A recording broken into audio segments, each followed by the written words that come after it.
The views shared in this episode represent Kelli and Kendra, not our mamas, partners, church, job, or sponsors. Hey family, this is Kendra. I wanted to drop you a short note before we got started with this episode to let you know that we were actually intending to release this episode sometime later in the season. Although we had already recorded it, it was already planned for the future. However, in light of the election results that came out this week in November of 2024, and the way it has impacted the feelings and psyche of so many in our community, this Women as Work community, we really wanted to move up the release of it as a love letter, specifically to the Black women who listen to us. This episode really deals with what do we do when the place we call home turns its back on us time and time again, reminds us what they think of us and who we are to them time and time again. And like I said, although this was recorded ahead of the actual election date, we feel like it is so poignant and so timely for such a time as this. And so we really want to send this out as a love letter to Black women and to say that you do have options, that you are cared for and you are loved. It may not look like what you thought it would look like or when you thought it would look like, but if you want to get out, there is a path. And these wonderful women that we are going to present to you today have some information to share with you. So we're sending this out, a big hug and lots of love to say that you are seen, you are heard, and all we got is us. So this is for us. Love y'all.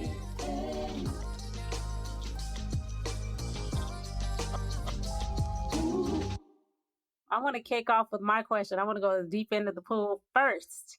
But we're going straight to questions. Okay. Oh, yeah. I mean, we don't even ask people to sit down, have a cup of coffee. I feel like a question is going to give me all of your vibes, all of your energy.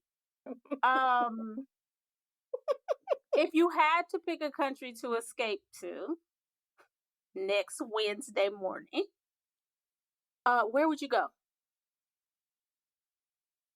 I would go to Costa Rica because I've been spending half my year in Costa Rica for the last 3 years.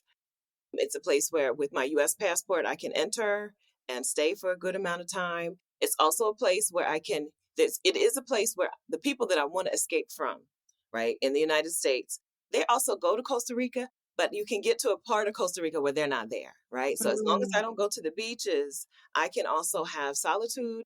Costa Rica has some of the best people in the world. They're amazing people, and it's a place where you can get there easily, right? So it's convenient, easy access, good people, and I could have the solitude and peace that I want down there. So that's always my answer, my first answer. I live in Mexico City, Mexico. I'm here right now. I've lived here for 5 years. I don't know if I was in America. I don't know if this is where I would go next week though, because it's just so close, right? Like, I think that I love it. I wouldn't change about my life, but for other people, I would consider moving or going somewhere at least that was maybe further away, maybe somewhere like Thailand, somewhere where I could get into the country and stay for 3 to 6 months without having any issues and hang out there for a while and then see what happens next, right? People who you might want to avoid in America, come to Mexico. I complain about the Mexicans in Mexico when they come down here, but they do come down here. Ooh. So it's not a great escape. Can I just say I'm just in Atlanta, and I just had brunch with my godmother who's 71. She's leaving the country for the first time in January, and she's going to Costa Rica. So yay! I'm excited for her. I'm excited for her. And while we're here, I appreciate the answers to the question.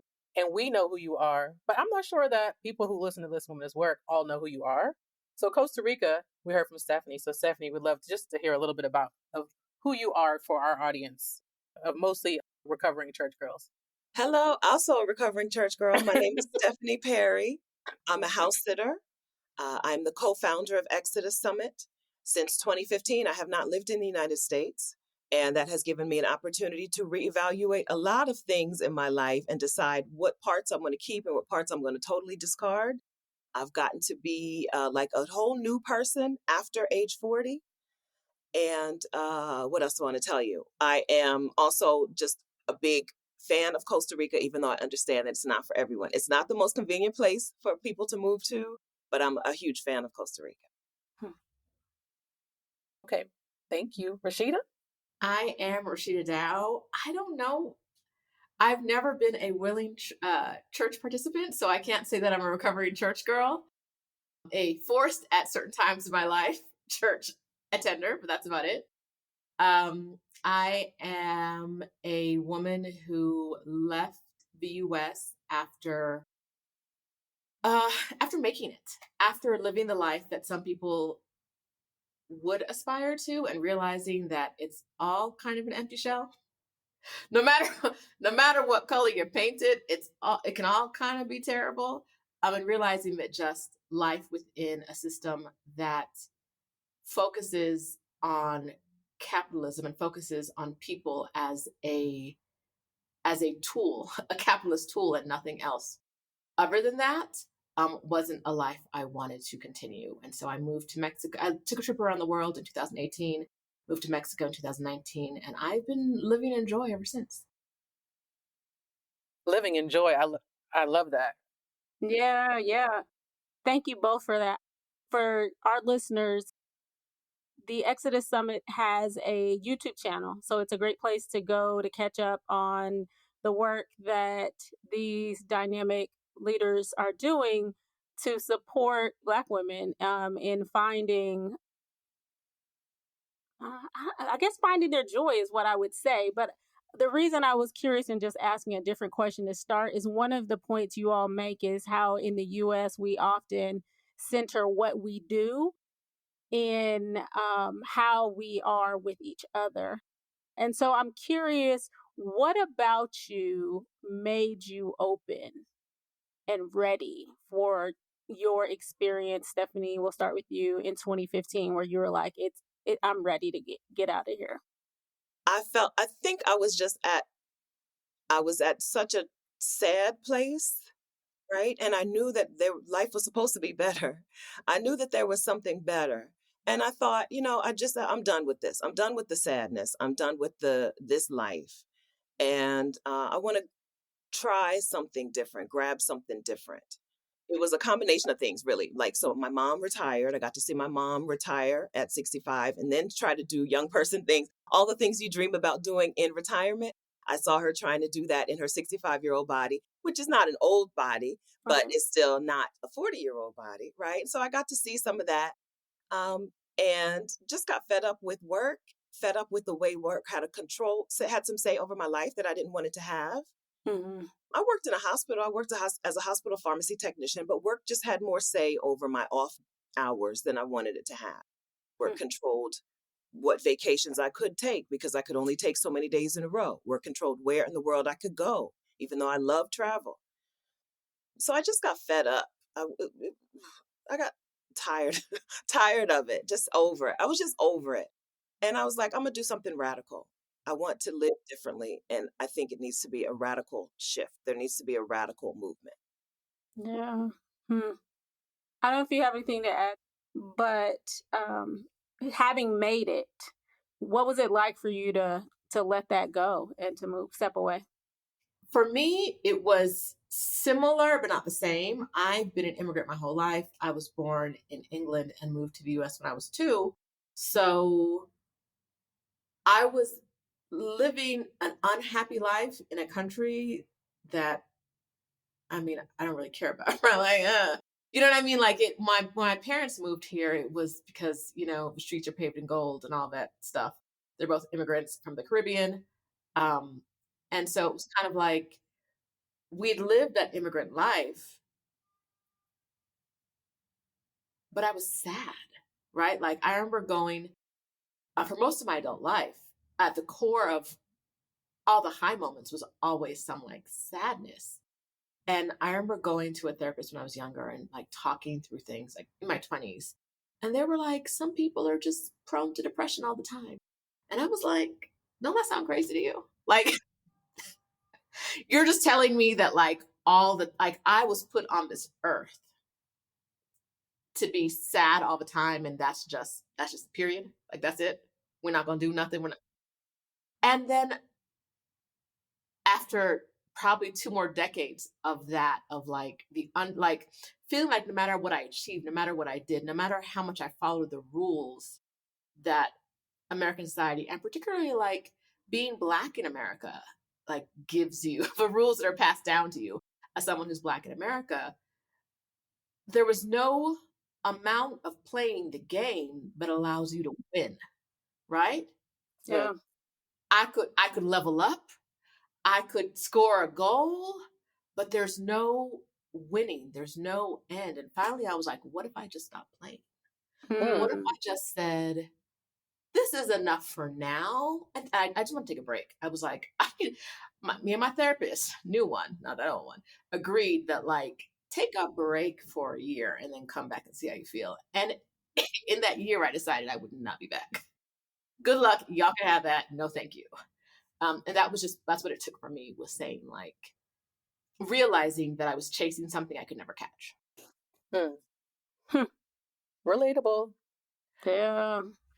To that point, I wanted to ask both of you, it seems like both of you probably had there's a certain fire that was already in you to be able to make that decision for yourself, for yourselves individually. But I'm just wondering, how has escaping the rat race, escaping what we're supposed to do as Black women in the United States, kind of expanded your sense of freedom and empowerment since you were able to leave?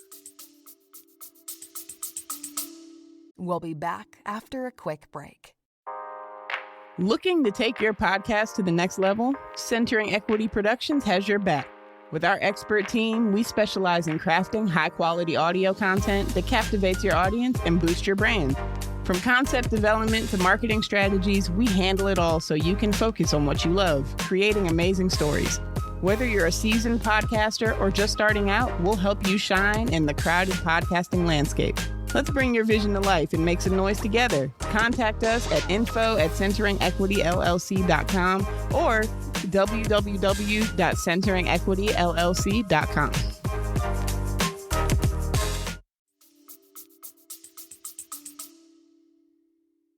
I think that I did not know what freedom was until I left.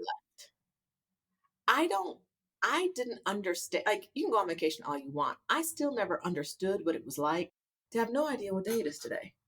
And for it not to matter. What I ain't got nothing to do. Like, it does not.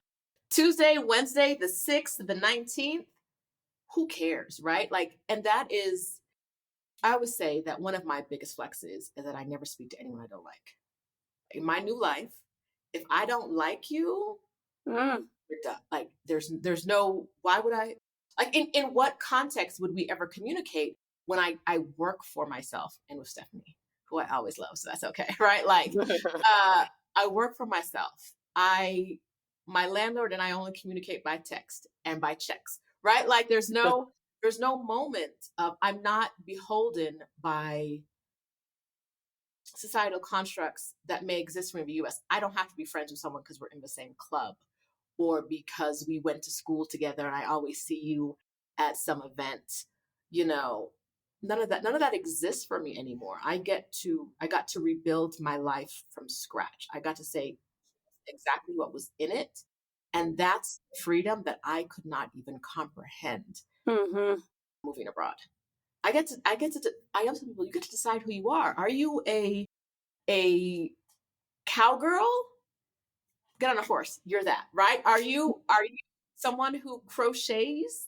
Buy some yarn. You are not a crocheter. Who gonna tell you you're not? Right? Like, be whoever you want to be. And not in the like, I'm creating this whole history of myself, but like, this is a starting point, right? You somewhere else where none of your people are, you get to be where you want to be. No one else's expectations are coming with you. That's freedom. Yeah, this is my first time feeling free as well. I didn't realize how many things had to say in my life until I got a chance to step away from my life. I didn't realize how much of a role Black excellence had to say in how I felt about myself. I didn't even realize how much I had already reevaluated my relationship with the church, but I didn't realize how much of the world I saw through that lens. Yeah.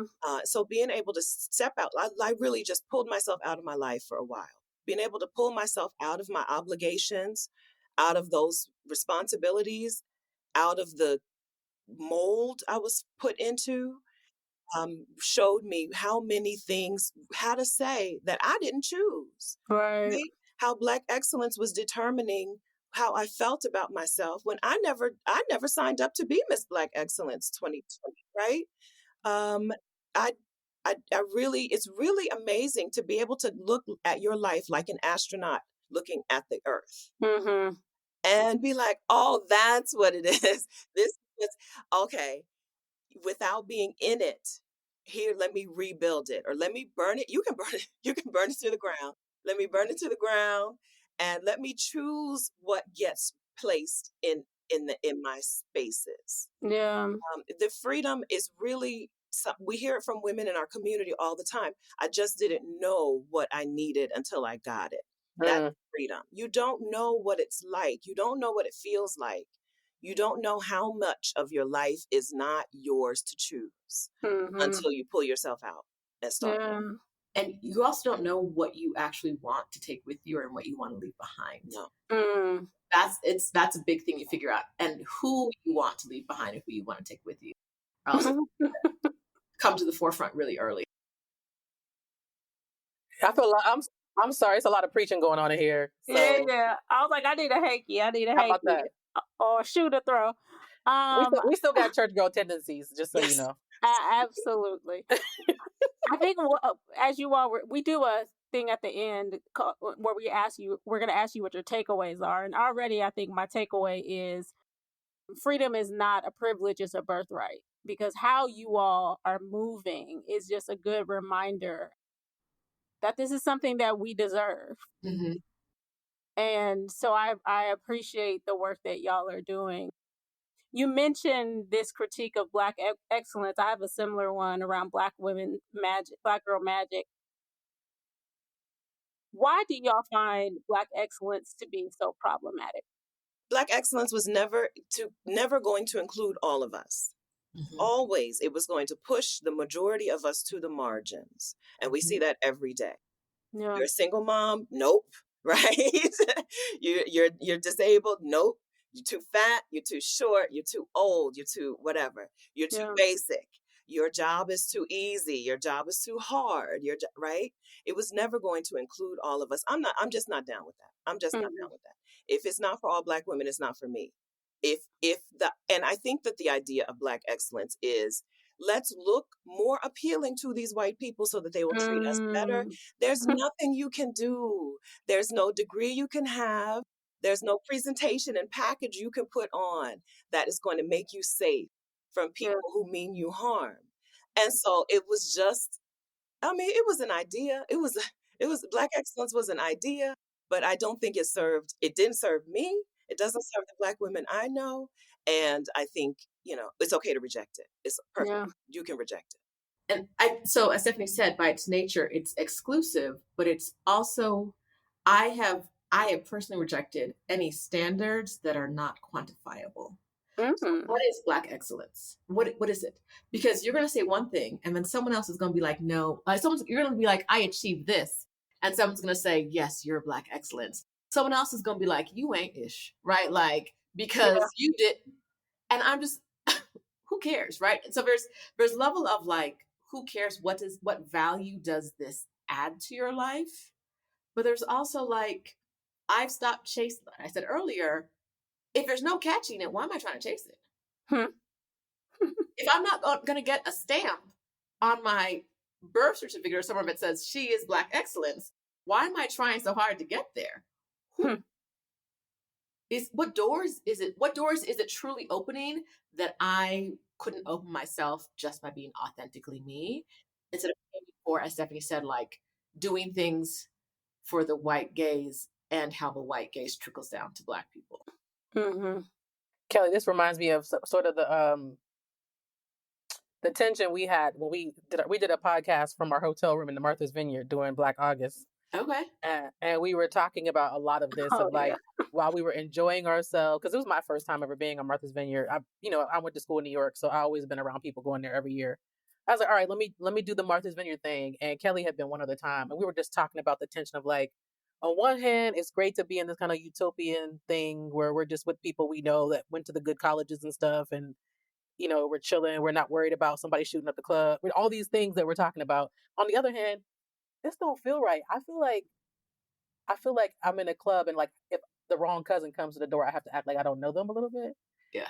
And so I don't know. This just reminds me of that. So that reminds me. I don't know if I said to you, Stephanie, that I want to go back. I've been there once to Martha's Vineyard. I think we talked about this year about like the idea of going back. But there's also a part of me that like I remember I had fun when I was there. I see my friends who have always been in that life and are still in that life. And I see them having fun, but I know the parties they're going to are not the parties. I'm not going to be invited into those spaces. And so even when you get to something as like you can invest the money and the time and all of that and like do the bookings in advance, all the things you got to do to make your way to Martha's Vineyard at the right time of year, it's still exclusionary, right? It's still, but there's a party. So you didn't hear about the party? Oh, you're not invited, right? Like it's still like not. Absolutely. We had that. We went through that. And we were in the flea motel of Martha's Vineyard. We paid $800 a night to be in the flea motel. So even, you know what I mean? Even when you make it there, there's still levels of like, were you really there? And I thought about it and I was like, maybe I don't want to go. Maybe like the idea about like, I love being amongst Black people. The idea of being amongst that many Black people hanging out and like having a good time appeals to me. But are you the right kind of Black person? It's not my thing. It's not my jam. Mm-hmm. Well, I will say, to be fair, as the time went on, we got to a certain group of people where like, oh, okay, like there's a space here for us where it's a lot more. There are some moments of that other thing, but there are some other moments. And I will be going back next year, just so you know.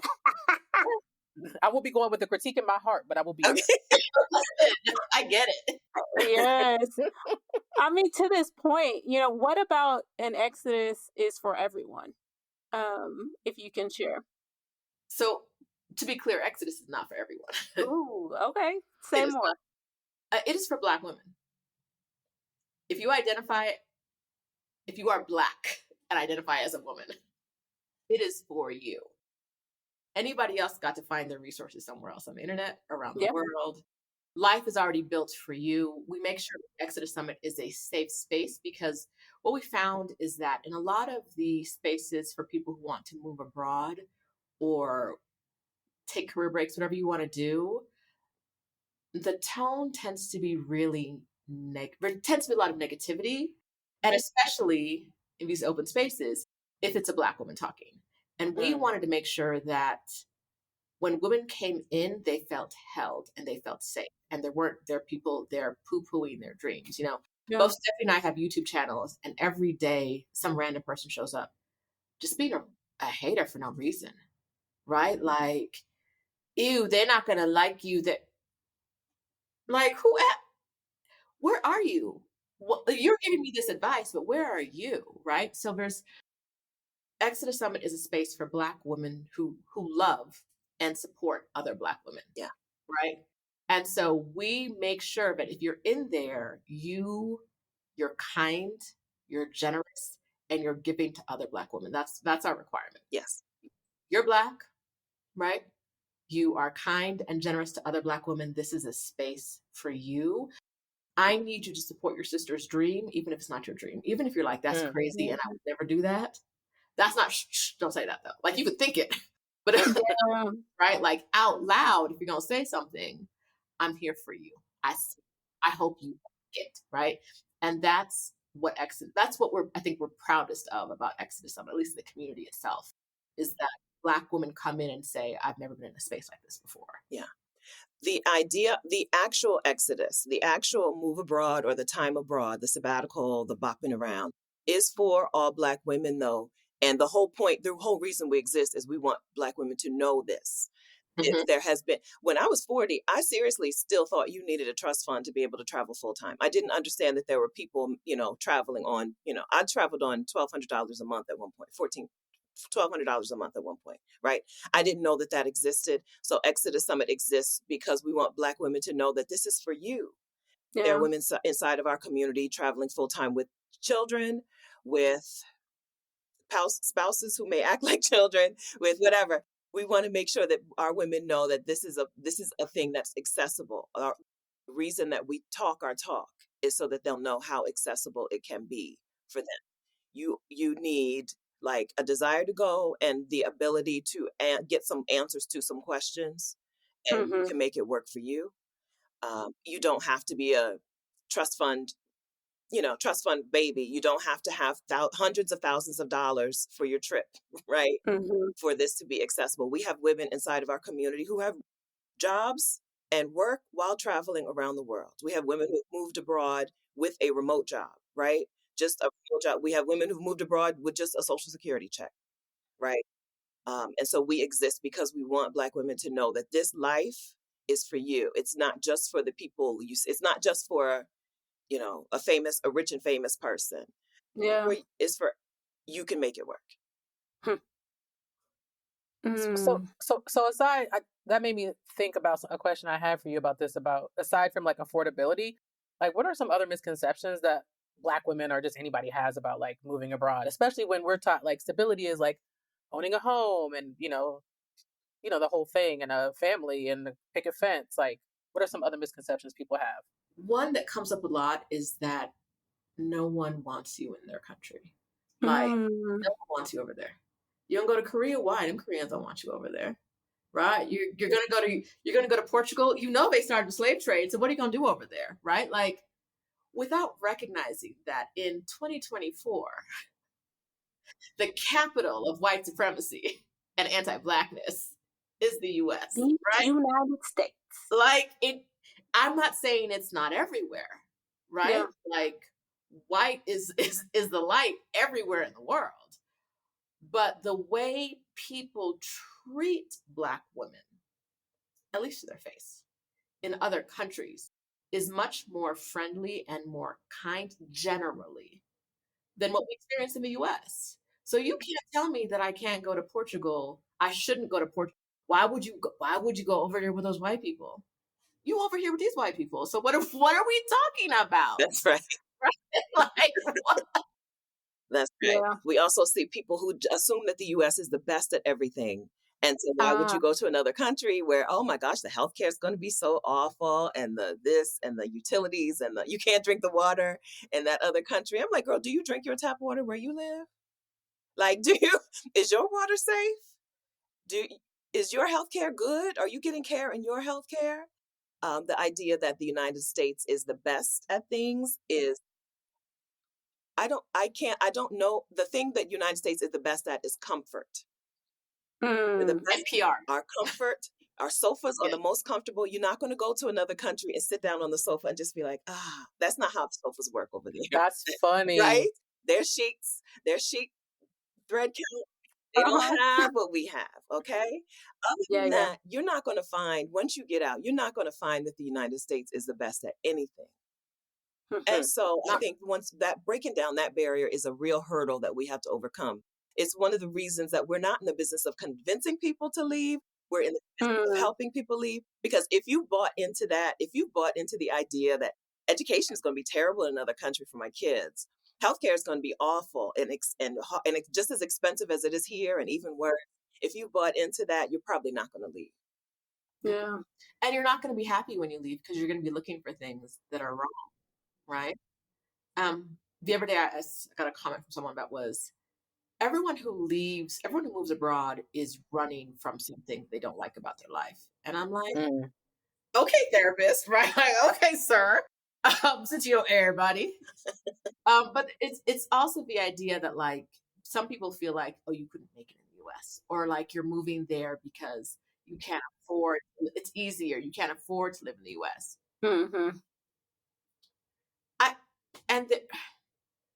A lot of people, when we have these conversations, kind of create caricatures of other countries that don't serve us or them, right? Like Mexico, why would you move to Mexico? Everybody's leaving the country because it's really poor. And I'm like, my building's full of G-Wagons and I'm taking the bus, right? Like I'm the poor in my building. Like let's be really real about this.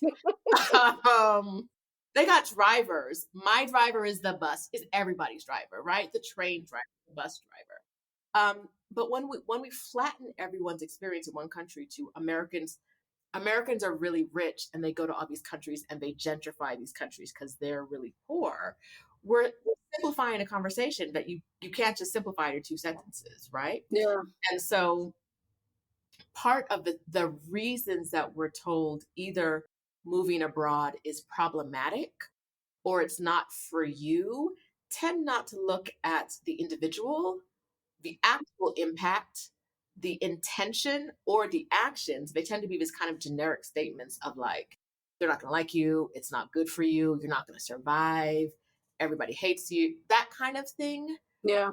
You're ruining the country for them without looking at how people are moving through the world and who the people in the country are that you're actually moving to. So it's lots of interesting discussions happening. Yeah. I want to bring some of the spirituality back in. What self-work do people need to have done before they're considering moving abroad? We'll be back after a quick break. Are you a Black woman in middle management looking to elevate your leadership skills in a safe space? Then listen up, because I have something special just for you. Join a coaching group of like-minded women focusing on emotional intelligence, management skills, and leading in white spaces. In our group coaching sessions, you'll gain leadership skills, tools, and strategies. Plus, you'll gain a powerful network of sisters who understand your journey. No more leaning alone. Ready to take the next step? Visit www.iamkelly to learn more and join a cohort. Let's lead together.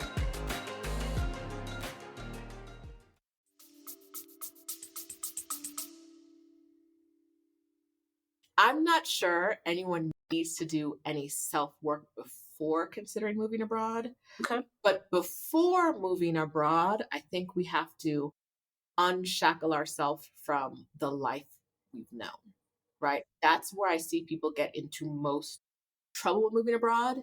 This isn't like that. Mm-hmm. And that's a problem, right? Like this, it is, I was having this conversation earlier. It's so disrespectful when people are late. Maybe it takes 2 hours to get anywhere here, right? Like people just gonna be late. It's just what it is, right?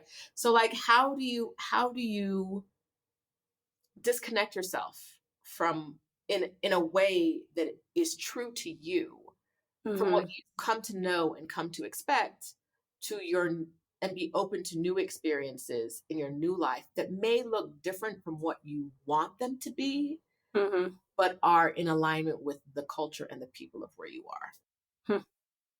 I feel the same way about vacation, though. I can't stand when I travel with people and they be like, well, they didn't do this for me and this didn't look like this. I'm like, we are not in Brooklyn. Yeah. Don't come It's not your hood. It's not your hood. It's not your hood. Don't come with me to another country and expect them to act like they do in Brooklyn. That annoys me. But I'm sorry. Go ahead, American people will be like, I sat at the restaurant for 30 minutes and nobody gave me my bill. I'm like, did you ask for the bill? They're not running you out of a restaurant like they do in the United States. That waiter needs your tips, and then the next table's tips in the United States. In the country you're in, that waiter ain't worried about your tip. Okay? That waiter is going to let you sit there until you tell them you're ready to go. Prepared for a different life, a different world. Yeah. When I went to Paris for work a couple of months ago, I joined this tour of Black women, and the guy who was the tour guide told us, listen, in Paris, when you go to a cafe, it's like their living room. They know that people have small apartments. They know that people come here. So don't think they're going to come tell you the check, that you can sit here for hours. He told them, and still like after 20 minutes, well, he hasn't come back here. The man just told you. It was like, it's so hard to unlearn the things. So anyway, I'm sorry. It is. The other thing that I see come up in those contexts quite a bit is because we're used to certain things, because we can be used to certain things in the US, sometimes we don't expect service, we expect servants. And it's like, it's not that I'm not getting service, it's that they're not serving me, right? Like people want servants in a lot, especially the Caribbean, they expect to be catered to in ways. Those people are like, I'm here to do my job and go home. Like, what are you expecting from me? But I think that in the US, because of the way certain things are, we can expect more from other people abroad, especially when we're like, oh, this might cost less, right? But I should be getting more for the thing than I would in the US because my dollar should be going further everywhere they do it. True that. Well, I wanted to just pivot to something because something that excites me the most about what y'all do, besides the traveling, the exodus of it all, is the relationship, the disentanglement to work and work means. Roshida, in your coaching from like burnout to bliss, and then Stephanie with my favorite phrase ever, doing as little as possible without apology. How do you believe changing our relationship with work and productivity can be a form of liberation for Black women, especially in a new country, a new culture environment? This is my favorite self-care practice. My favorite liberation practice is really quitting your job and finding out who you are apart from work. We see ourselves as workers and we don't even realize it. We don't see ourselves as human people in the United States. It's all fruit of the slavery tree, right? People are what work they can do. And that's how we introduce ourselves to people. That's how we engage and converse with people. It's about work and what work do they do and what work can they do for me and who do they know at work? Who can they connect me to? When you can pull yourself out of that, you really are on the path. That's some self-work you can do, right? You're really on the way. You have to, we don't realize how much work has bled into our whole life. Instead of just being a slice, instead of work being a means to an end for us, instead of your job being a means to an end, my job may be how I make money and maybe how I make connections for a future job. Instead, our job has become a whole life. It's bled into our free time, our personal life. It dictates who our friends are. It dictates what family events we go to. For me, it dictated where I could travel because my job would be like, even though you have these vacation days, we're only going to approve 3 and they're not consecutive. Now, where can you go, right? Work bled over and we don't realize what it looks like until we see how other people in other places live. And their jobs aren't like that. And their work isn't like that. And you talk to them and they never ask you what work you do. And you have a conversation with them. You might, the people on that tour or the people in the, in the hotel that you hang out with, they will never ask you what you do because they're not looking to judge you based on work you do. They're not looking to determine how much to respect you based on what work you do. You are a person. And if they decided they treat people with respect, they treat people with respect. That is pulling yourself out of work life for a while. Giving yourself a career break or a sabbatical will introduce you to yourself. Who are you? Not what work do you do? Not what can you do for other people, but who are you? You probably won't know that in your adult life unless you spent a lot of time not working. Leaving a country that was built on chattel slavery, like as the core of who it is, right? Actually being in that country and seeing that, like, yes, it was outlawed, but like, what does outlawed look like? Like, we shifted certain things. So you're still gonna be doing the work, right? Like, if we need you to work, it'll be illegal for you not to work, right? If we think you might feel like you don't want to do this, we're gonna make your healthcare crazy expensive and linked to a job you probably don't want to go to, but now you can't quit, right? It's like even when slavery's outlawed, the structures changed in a way that still keep you hooked. Like, as I said earlier, like you are capital in the system. You are a cog, and there's no other role for you in the US. If you don't work, you're lazy and a drain on society, right? And if you do work, is your job good enough for me to acknowledge your existence? Right. Leaving that and going somewhere else where, like, it doesn't matter what job, like, you're going to have food to eat no matter what kind of work you do, right? Going to places where you're going to get healthcare regardless of your job. Oh, you want to be an artist? We support artists here, right? Like, it's a completely different world. And you don't know it. Like Stephanie said, you don't know it until you do it. You do it, and then it's like, this is nice. It's nice out here, where people really just say, now the incomes may not be as high as they are in the US. Right. But when everybody's eating, right? Yeah. When the homelessness isn't as high, right? Yeah. When poverty isn't as high as it is in the Mhm. US, it feels like it might balance out, right? Because Mhm. like, me and Jeff Bezos, we're not going to the same party in the Hamptons, right? Like, we're not doing that. So it doesn't matter to me that people are always like, the country's so great. People, look how much money you can make. And I'm like, that's not, a couple people hoarding money is not the sign of a great country. Mhm. Nobody in the streets is. Yeah. Right? But, whatever. It's America. Can I ask another question while it's on my heart? Just first of all, seeing you all talk, it's like you're in different countries and you've built this thing together. And I just think about what community means to both of you, where you are geographically, but also not. And then a two-part to this is, I'm wondering how different your relationship to what you're doing would be if we didn't have like Zoom and these like ways to connect digitally, but I could be wrong. So just wondering what community means for you as Black women geographically and beyond, and what that looks like for the two of you separately and together. It's weird because we did our very first Exodus Summit without ever having met in person. So we did everything over electronic communication. We met, our first Exodus Summit was October 2020, and we met in person January 2021. And we had done other projects before for like, I think since 2019. So we had 2 years of doing projects online together before we ever met in person. And we built a community on the internet. We now do in-person things more. When we started building the community, it was all on the internet, and the accessibility is really what makes this community work. No matter what time of the day it is, if you can, our first summit, we had people with their headphones on at work, pretending to work and listening to the speech, right? Like, and that's what we, one of the core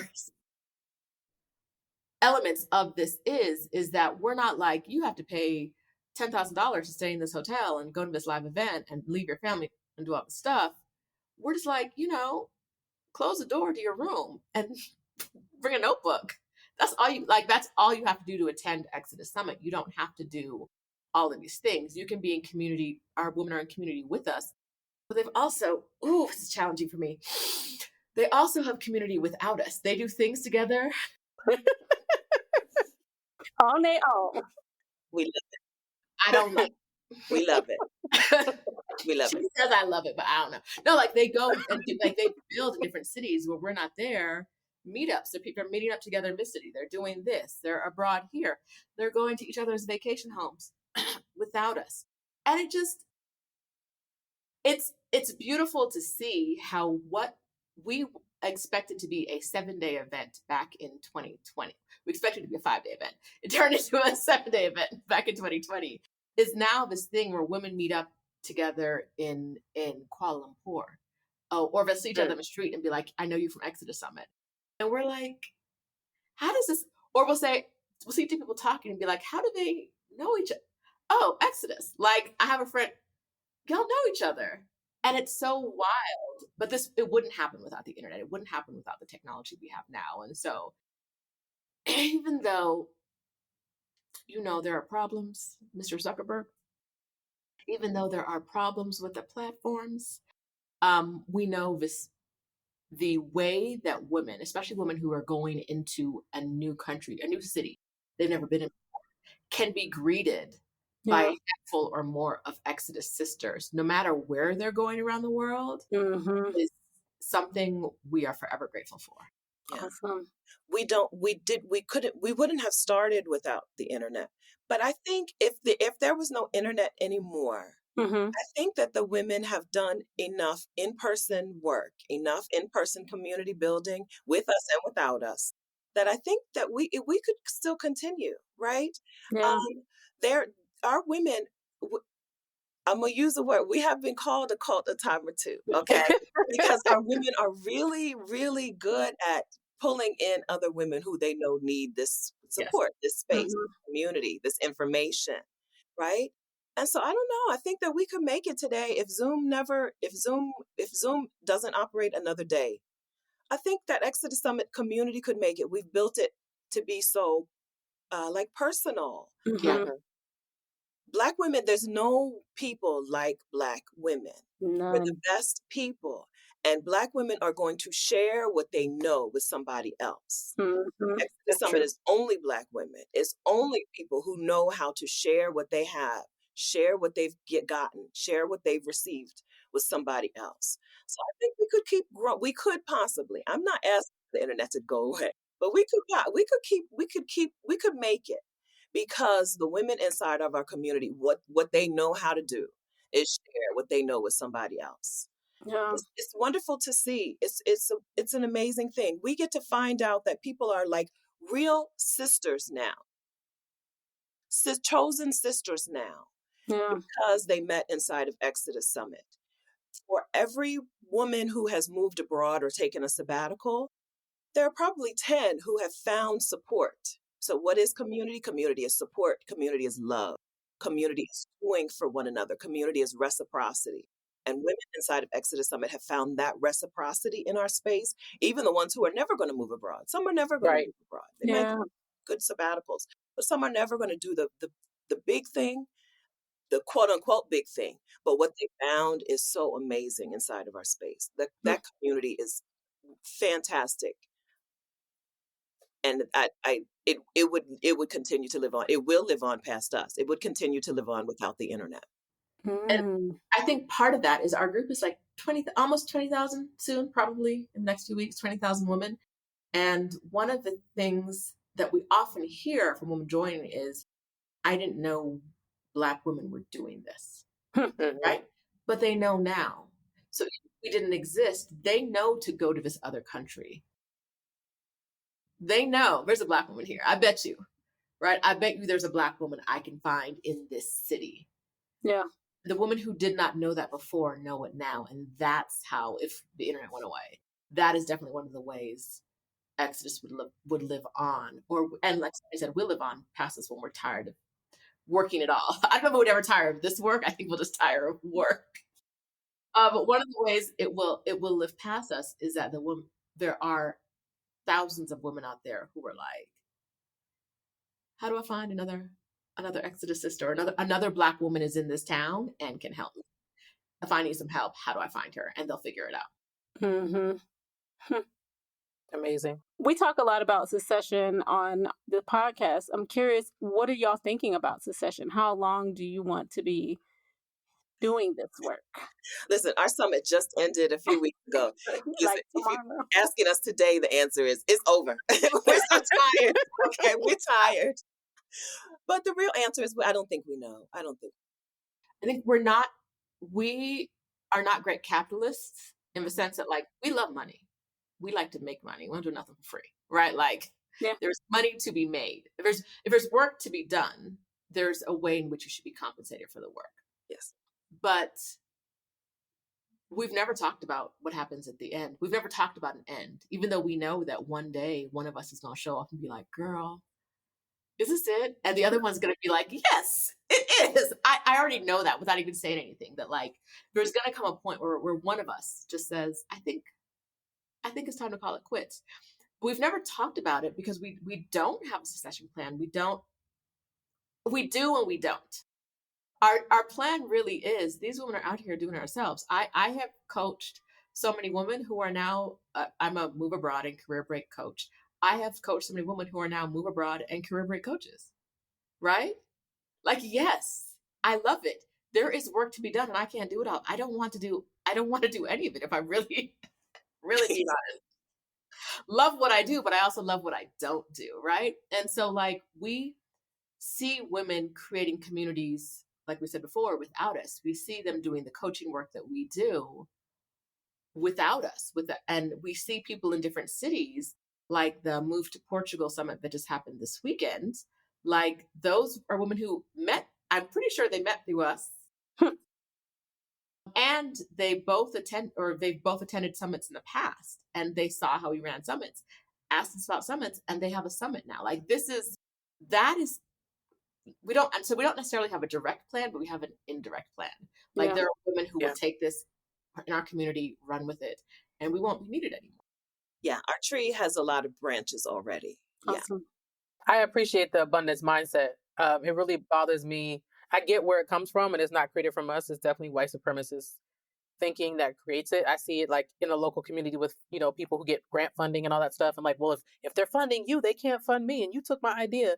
I love the idea that, like, okay, I planted seeds in these different places and now they're sprouting. I don't have to hand the crown off to someone. I've already planted the seed for somebody else to go forth. So I love that. Yeah. It's beautiful to see. Like, it really is. We hear people say like, oh, I saw, we'll bring in a speaker, and someone will say, I worked with a speaker more, and that, doubled my salary. And we're like, we did that. We weren't there. We didn't even know the meeting was happening. Right. I don't know what you paid her or didn't pay her. We take the credit. We be patting ourselves on the back. Yeah, that's a blessing. That's a blessing. I love that. It's the way, it's the giving, it's the multiplying. It's that, like, we do the work. We do a lot more work than we want to. We do the work, but we know that neither one of us can be everything for everybody. Yeah. I don't know half the stuff I want the woman in my life to know. Right? And so, like, all I can do is be a connector, a vessel, a resource. But, like, one, you got to be willing to go out there and get it, and two, you got to be willing to go out there and give it. Right? Like, that's how we move forward as a community. It's also a great reminder that secession doesn't have to be rooted in this capitalist idea that my thing has to continue. Right. But that the work you have seeded will continue because of the collective energy and resources that you have put into that work. And so whether it's the Exodus Summit or whatever is from the fruit of that work is the secession of it. So thank you for the offering. Yes. Yeah, thank you for asking that. It's not I've never really thought about our plan. Maybe one day we will sit down and put something down though. For a more formal. Thank you for that.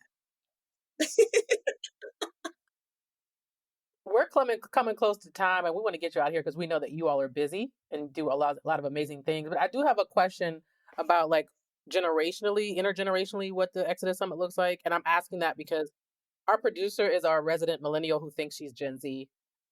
And we're Gen X, and we like to, like, always create opportunities for different generations to speak into a conversation. So I'm just wondering what that looks like in the Exodus Summit. And then if our producer has any questions that she wants to, get the millennial view, we want to make space for that. Them baby boomers run our community. Listen, we are an intergenerational community, and them over 60s be like, I'm over 60 and I have something to say. That's one of the reasons we don't do more things on Zoom. Because you can't tell them to keep yourself muted. Now, I'm over 60. Your microphone does not work. We're both Gen X. And that cell phone gonna ring. That cell phone gonna ring. They're gonna be talking to someone in the background. Most of our community is Gen X, but we have a strong baby boomer contingent. Rashida's mom is one of our biggest success stories, right? Rashida's mom was already retired in Florida, came to Exodus Summit, visited Roshida in Mexico, and moved herself to Merida, Mexico, right? Moved herself to the same country. Talking to her didn't really help. Attending Exodus Summit really influenced her.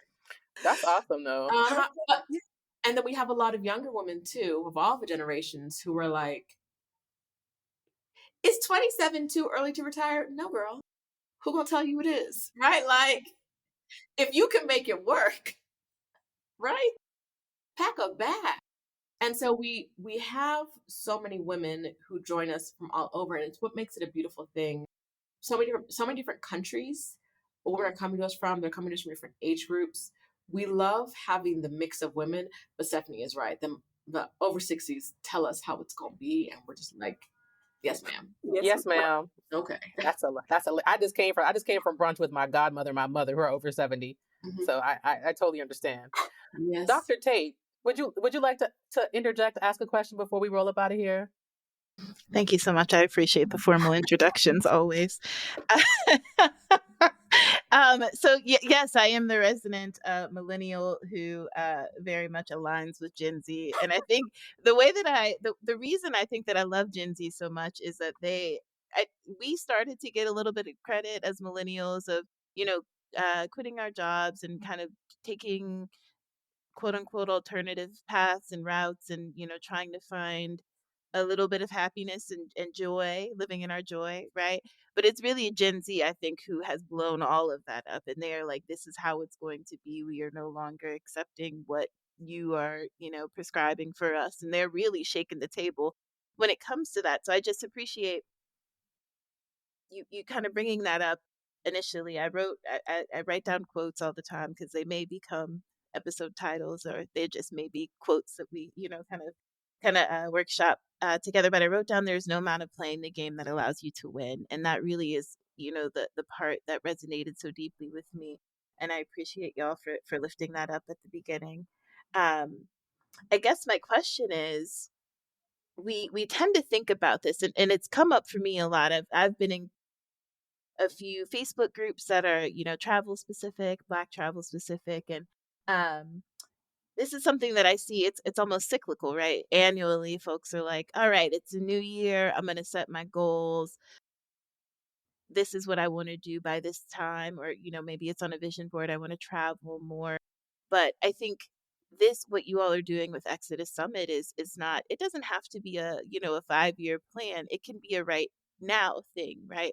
So I guess my question is what would you say to someone who's like trying to set it as a future goal, because we know the goalpost continues to move as life continues to happen? What would you say for someone or to someone who wants to do something like this, but is afraid of time or has these certain things that they feel like need to happen before they give themselves permission to take that step?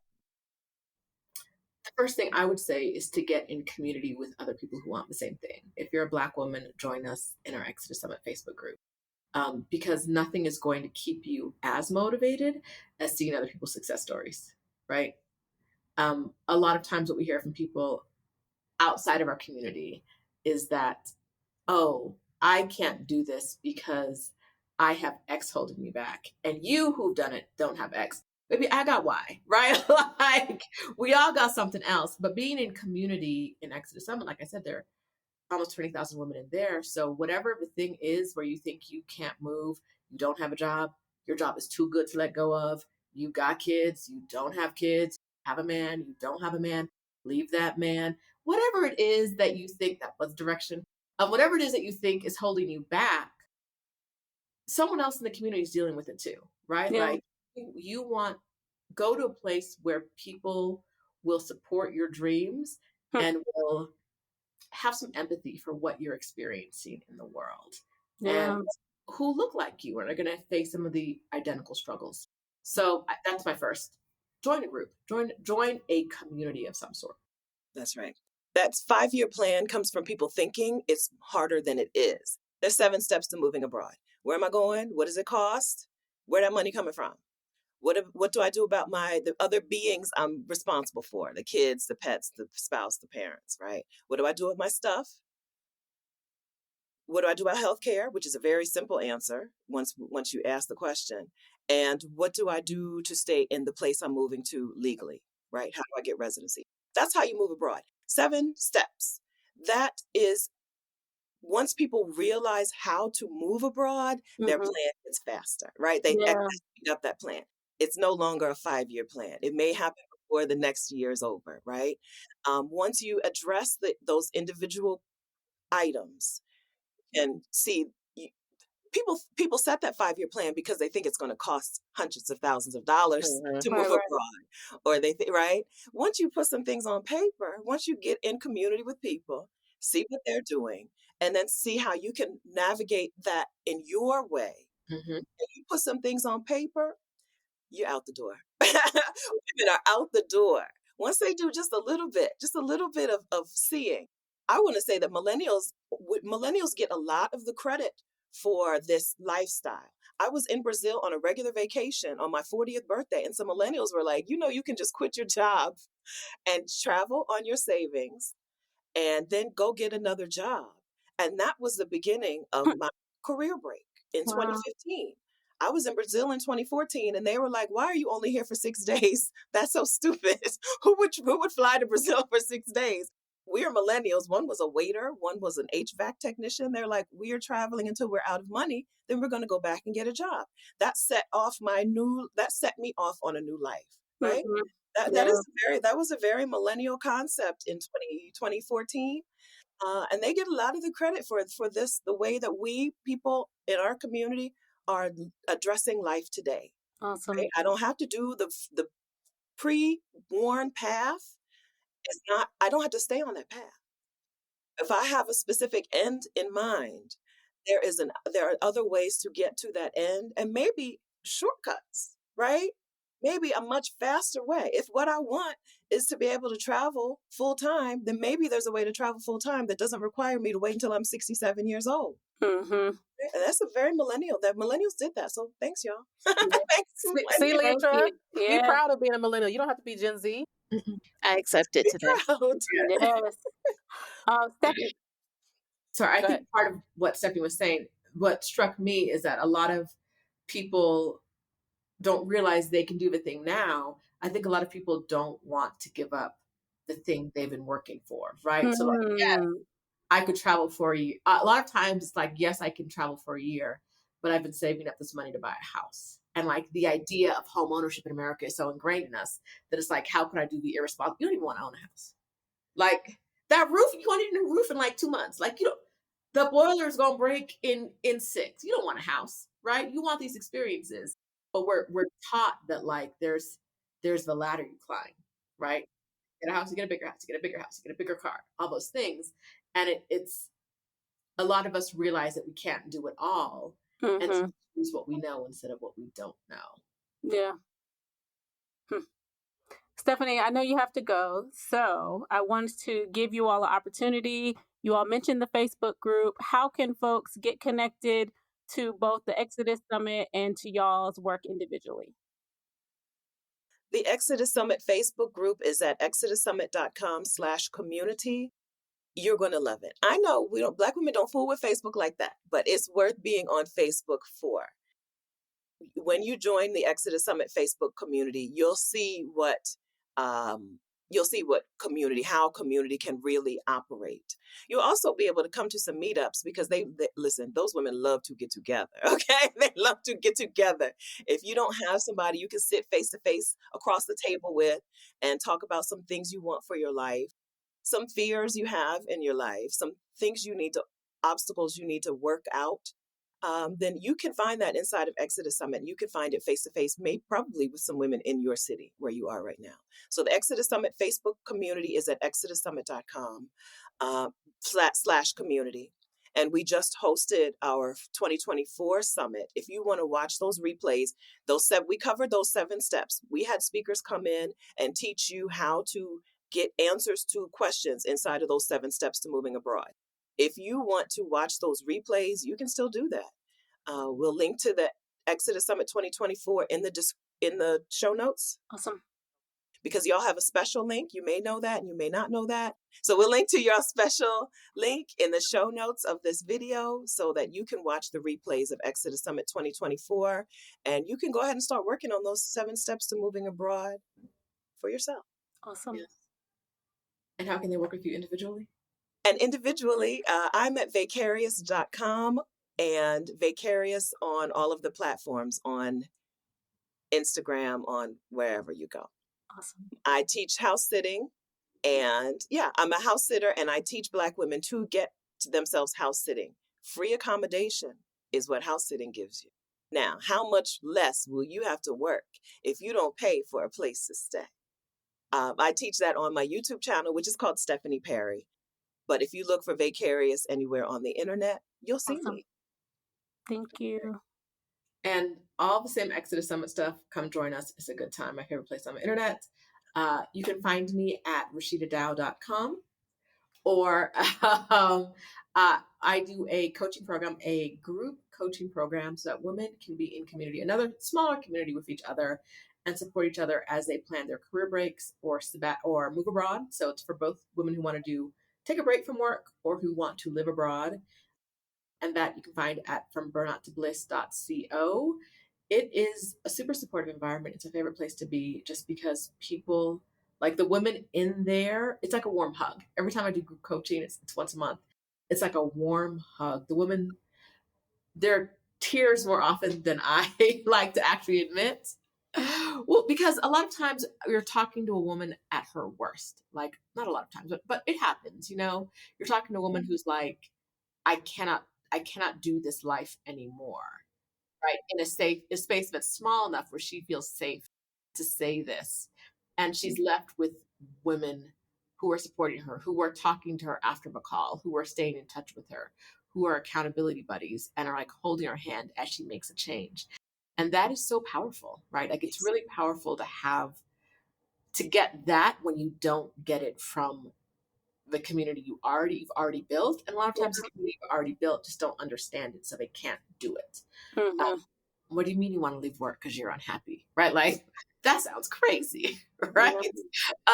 But like being in community with us when we understand it is just a different kind of feeling. So RoshidaDowe.com, come through. Would love to see you.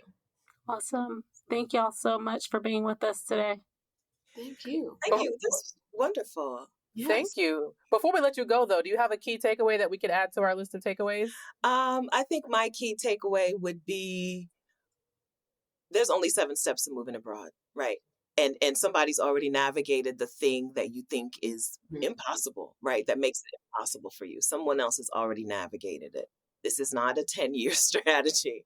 This is something that you can do for yourself soon. Because for some of us, for a lot of Black women, the situation is dire. Mm-hmm. The way that the United States is set up to make for us to give everything. Mm-hmm. You're right, Roshida, get nothing. And so for a lot of Black women, the situation is dire. And so this doesn't have to be a 10-year strategy. We don't need a 10-year strategy for most of us. Yeah. Yeah. Thank you. I think for me, I was going to say what Stephanie said, but since she took it. That's why I was first. That's why I went first. I will say that a lot of times we are, one fill in the blank away from our happiness. And we can stay one fill in the blank away from our happiness our entire lives. One life partner, one job, one promotion, one raise, one car, one kid. And a lot of times no matter, you get the thing, and then there's the next thing, and then there's the next blank. That may not be what's between you and happiness. It may be that you live in a society that was not meant for you to be happy in, right? And so trying something new, right? A move abroad doesn't have to be for the rest of your life. That's not what we're saying. We're not saying abandon everything you've ever known forever. We're saying give it a try. Spend 6 months in another country. 6 months in another country, I was like, I could never live in the U.S. again. I can never work for the man again. I don't know what I'm going to do. I don't know where I'm going to go, but I do know these things for sure, right? Yeah. Like spend 3 months, 6 months out of the country and see what life is like trying something new, and see if the gap between you and joy is smaller, whether you really need to fill it with that thing you thought you needed to be happy, or whether like America just isn't built for your happiness. America don't care about your happiness. It's not built for your happiness. It does not value your happiness. It does not care about your happiness. And maybe getting out is the answer. Awesome. Thank you. I'm just going to say my key takeaway. I have a bunch of key quotes, but we can put those in the show notes. My key takeaway is, Kelli, you know that feeling we got when we went to go see Beyonce in Houston and she played Church Girl? We were like, whoa, we're in church.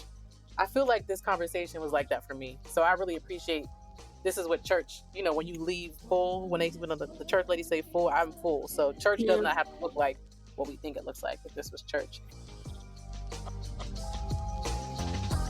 This woman, this world, you're gonna get it.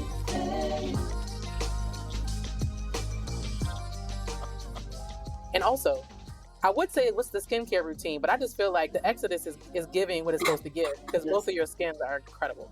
Thank you. Yes, Lord. Yes, Lord.